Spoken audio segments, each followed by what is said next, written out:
ہم جمعیت کی زندگی میں عجیب عجیب حالات سے گزرے ہیں، مختلف ناموں سے مختلف تنظیمیں بنتی ہیں، اور پھر ہم بڑے خلوص کے ساتھ کہتے ہیں یہ بھی ہماری ہے اور یہ بھی ہماری ہے۔ میں نے کہا مجھے یہ نظریہ سمجھ میں نہیں آتا کہ جماعتی زندگی میں تشدد، اس کی بھی کوئی تعلیم ہے؟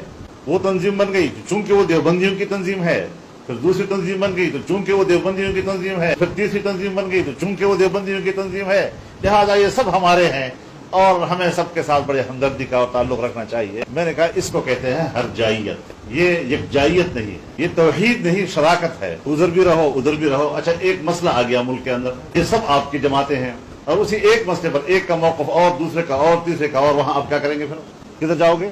تو سوائے اضطراب کے اس کا اور کوئی نتیجہ برآمد نہیں ہوگا۔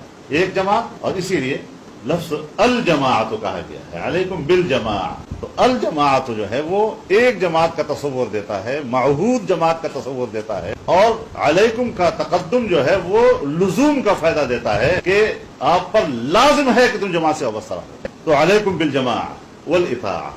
اب یہاں دو الفاظ آ گئے، ایک جماعت کا اور ایک اطاعت کا۔ تم پر جماعتی زندگی اختیار کرنا لازم ہے اور تم پر اطاعت کرنا لازم ہے۔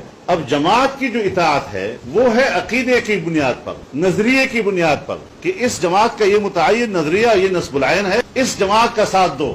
اور اطاعت روزمرہ کے معاملات پر جو جماعت کے فیصلے صادر ہوتے ہیں اس جماعت کے فیصلوں کی پیروی اور تابعداری کرو۔ یہ نہیں کہ آج یہ فیصلہ ہے میری مرضی کے مطابق ہے تو میں نے پیروی کرنی ہے، اور اس سے ذرا مجھے اختلاف ہے تو اس سے اطاعت میرے اوپر لازم نہیں ہے۔